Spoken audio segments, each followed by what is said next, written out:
Now, in previous video of this chapter, I have already explained you different definitions of money and forms of money. In this part, we will start with bank money. Now, what is bank money? Do remember, bank money, it is also called deposit money. You know very well that common people, they used to save money by depositing in bank. Okay, so that money is called bank money. Okay, now these money is available at the time whenever they are being demanded.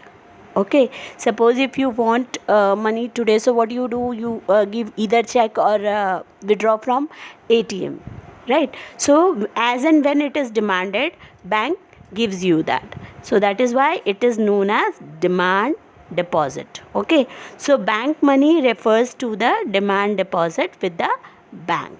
Am I clear? Now these deposits are payable on demand by their depositors. On the basis of these deposits, the depositors can write check for making payment. These deposits can also be converted into cash on demand. Cash on demand means whenever you demand, it will be given to you in cash format by bank.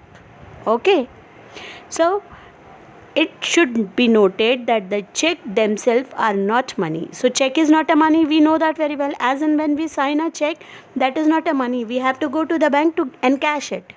Okay, so it is the bank deposits on the basis of which checks are drawn. So if you have 20,000 balance, you can draw check till 10,000, 15,000. Okay, so as per the system of the bank. Fine, so that is considered to be the money. So whatever you are withdrawing in cash format, that is considered to be a money. So a person may or may not accept payment through check. It is possible that they may accept check, they may not accept check. If they don't accept check, what you will do, you will first withdraw cash and then give the fellow in cash format. So it all depends, but then that money is known as, whichever is been withdrawn from bank, in short, that money is known as bank money. Okay, now what are the features of money? We know very well, first and foremost feature is money is journal acceptability. It has journal acceptability. Journal acceptability means wherever you go, if you pay money, it is easily acceptable. So journal acceptability means for a thing to serve as money, it must possess the quality of journal acceptability. The very important character, everyone should accept it, which money has. So it should be accepted by people freely in exchange for goods and services, which money has, right? Next is divisibility. We know previously in barter system, we were facing this difficulty. We were not being able to divide some of the goods. Now here in case of money, if I want any article of 10 rupees, I will pay only 10 rupees. So it is easily divisible, right? So money should be easily divisible into smaller parts and thus must facilitate small transactions. So money has a divisibility. Next is durability.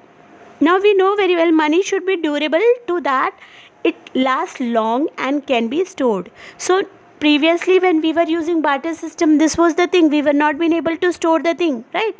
We were not being able to hold the thing for long duration. Now here in this we can hold it for a longer duration. Next is cognizability. Now money should be easily recognized. It should have certain distinct marks so as to avoid mistakes by the receiving person.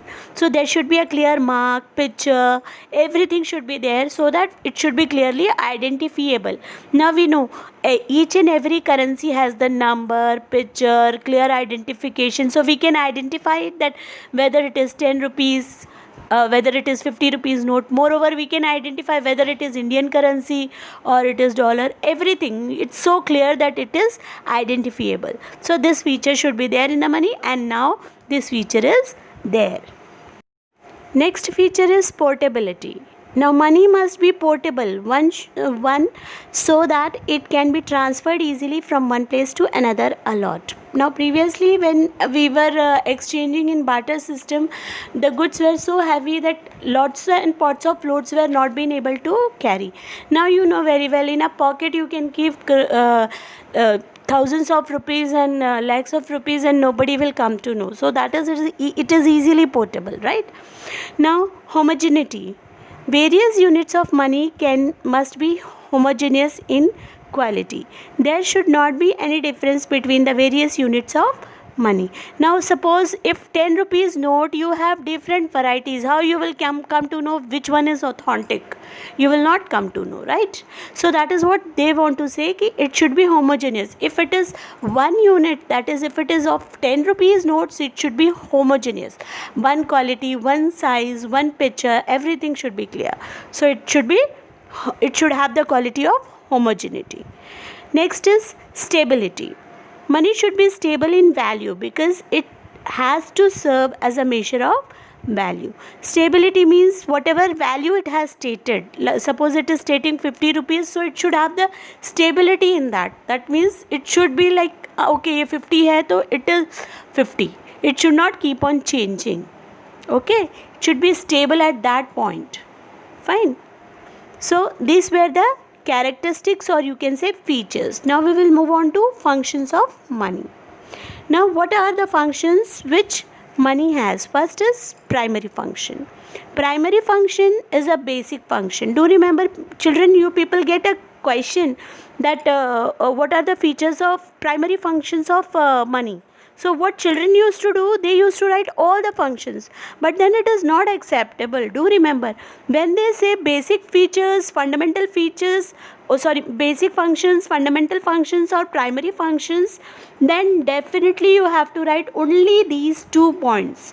Other points are not acceptable even if you write. Am I clear? So do remember, if they say primary function or fundamental function or basic function, then you have to write these 2 points only. First is medium of exchange. Now what do you mean by medium of exchange? The basic function, that is the first and prime function of money, is it is a medium of exchange. It can be generally and widely exchanged. It is acceptable by everyone. That is what we have studied as a characteristics, right? So money is generally and widely acceptable as a medium of exchange. All purchase and sale can be done through money without any problem, right? Since money is generally accepted, everyone accepts it in exchange for goods and services. So thus it has removed the difficulty of barter system by eliminating the need for double coincidence of want. You remember, in double coincidence of want, what was the condition? If I want wheat, okay, so I have to check out the person who has wheat, and moreover, if I have rice, he should be interested in rice. Okay, so he was bounded. If he is not interested in rice, he will not give me wheat. So there it was a difficulty in exchanging. So this kind of double coincidence of want, this problem is being removed with the introduction of money. Am I clear? Now second primary function is measure of value. The second fundamental function of money is that it acts as a common measure of value. Just as we use kilogram in measuring weight of a commodity and meters in measuring length of a commodity. Okay, so similarly for measuring value of a commodity, we take money. Fine. As we used to measure in kilograms and grams, meters, liters, right? Same way we used to take now money for measuring the value of the commodity. Like 500 rupees for this, 200 rupees for this. So that is what we are doing. We are measuring them. So money serves as the unit of measurement in terms of which the value of all goods and services are measured and expressed. Money also acts as a unit of account. For instance, the rupee in the unit of account in India, the dollar is the unit of account in USA, and so on. Like we are using rupee in India, we are calculating all the commodities ka values of goods and services in the unit of money. Same way in USA, dollar is used. In different countries, different types of currencies are used. Fine. So it helps developing an efficient accounting system. Now why do we do that? Why? Because it helps in efficient accounting system. Now if I want to check out what is the value of goods, how much I have sold, what is the physical quantity, what for that particular, suppose for 1 kilogram, how much amount I am charging or how much amount I have paid, so everything I can check out very clearly. So this is what I am checking all accounts clearly. Fine. Moreover, even estimating national income is easy. Why?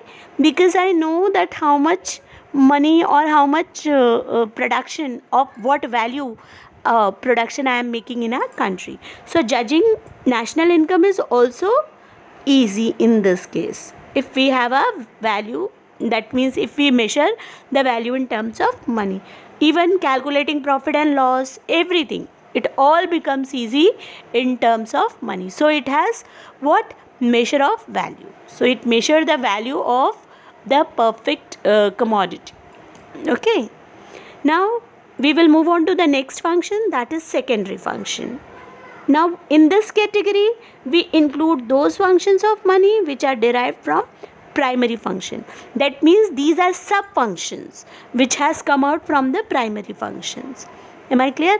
Now if at all a question is asked functions of money, you can give primary function, okay, and names of these two functions, then secondary function, names of the secondary function, contingency function, names of contingency function.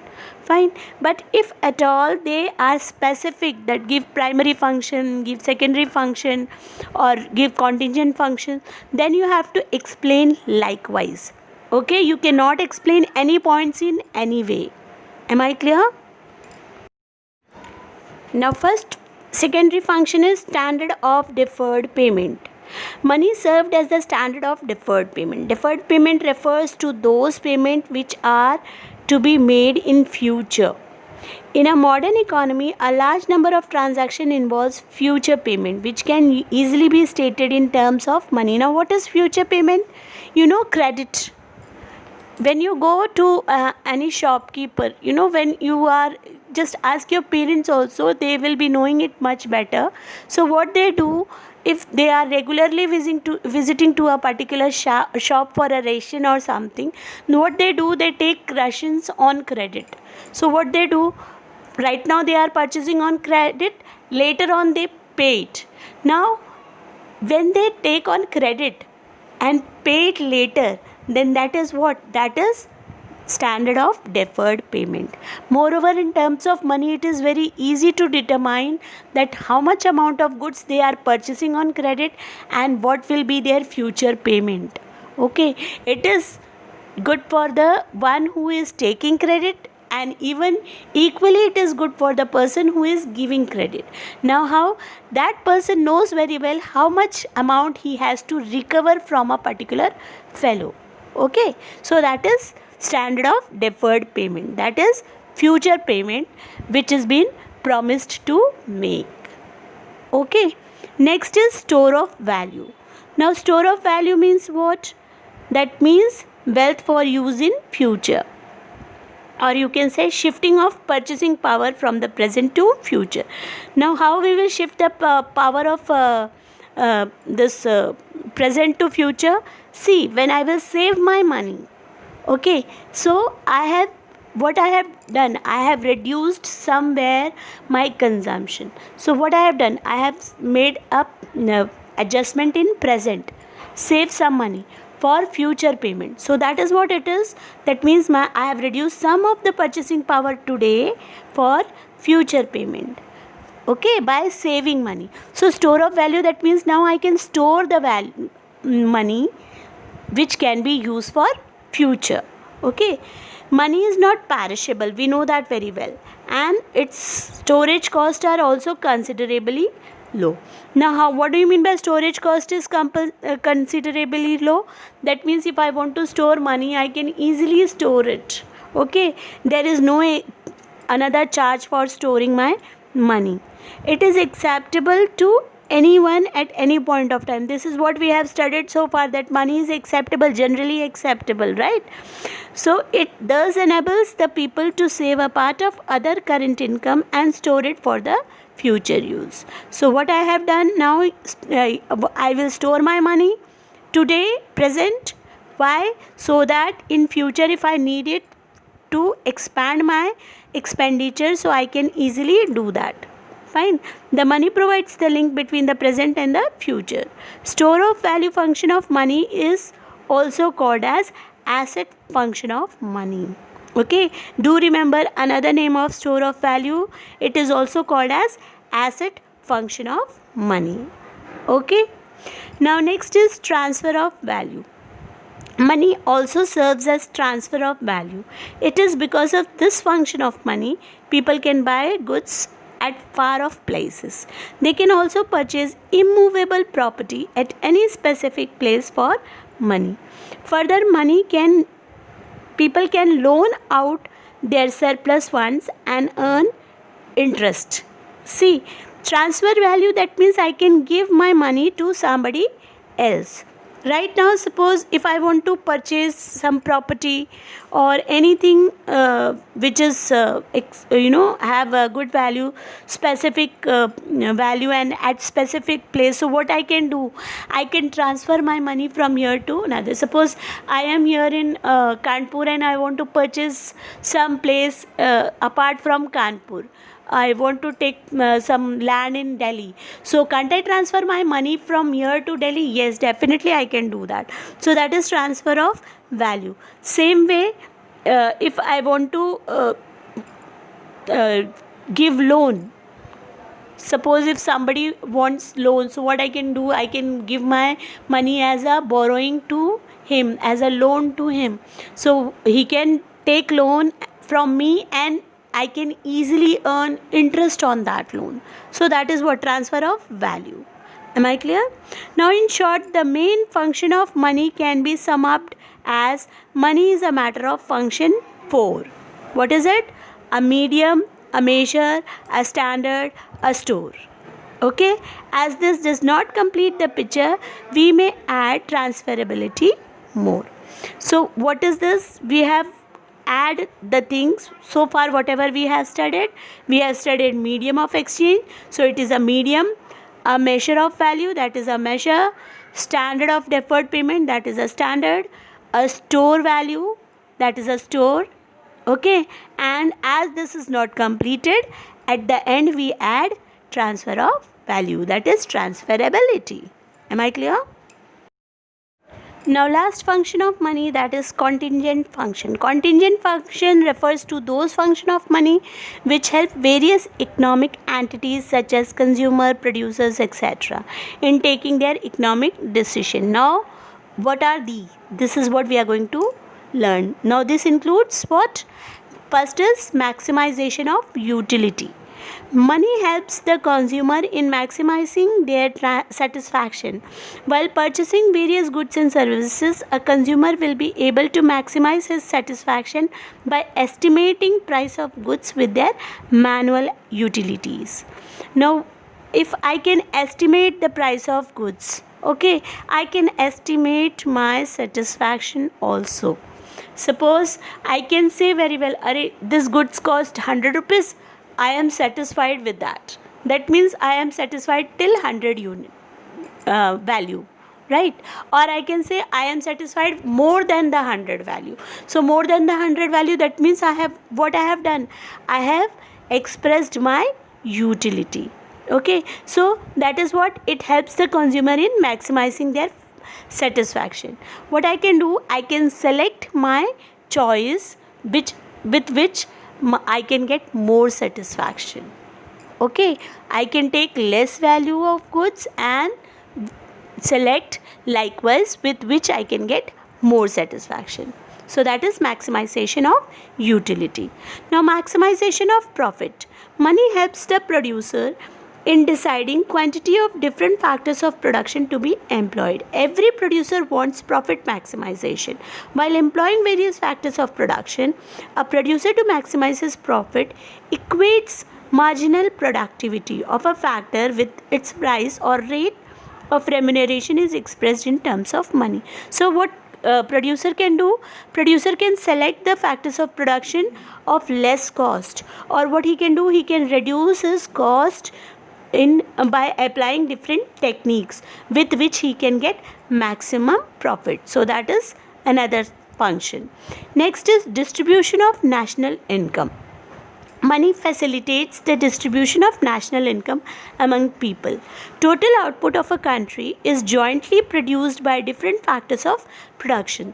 So this will have to be distributed among them. Money helps in the distribution of national product through the system of factor price, that is wage, rent, interest and profit, which are expressed in money terms. Now these are the terms which are being used in calculating national income. Okay, this you will come to know in standard 12th. Now, if at all these terms are used, these terms are expressed in terms of money. So, distribution of national income is very easy. Okay, so this benefits us. Am I clear? So, that is what it is, distribution of national income. Now, basis of credit. In the modern economic system, credit plays a key role and money constitutes the basis of credit. Just now I explained you that we can give credit, that means we can give loan to another person. Moreover, we have credit instruments also, like check. You know, check is a credit instrument, it is not a money. You have signed it and given it to somebody else. So these are the instruments which can be used, and in that we can express the amount which you are paying. Okay, so that is one benefit which we are getting in value, because we know the value, so that is why we express it on those documents. Fine, so that is basis of credit. Now to explain you clearly, at the end I am showing you the chart of functions of money. If you can see functions of money chart, see it is classified first in three forms, that is primary function, secondary function and contingent function. Fine. Now primary function is divided in two parts, that is medium of exchange, measure of value. Secondary function is divided in three parts, that is standard of deferred payment, store of value, transfer of value. Am I clear? Now contingent function, it is divided in five parts: maximization of utility, maximization of profit, distribution of national income, basis of credit. Now miscellaneous functions means other functions which are being carried out by bank. Okay, now there are many functions like on behalf of customers, bank make payment and all. So these all small functions which bank carry out. Now you know net banking, ATM. So these are different functions which bank carry out. Okay, so these comes in miscellaneous functions. Am I clear? So this is the end of the topic. The chapter is completed, so prepare it well.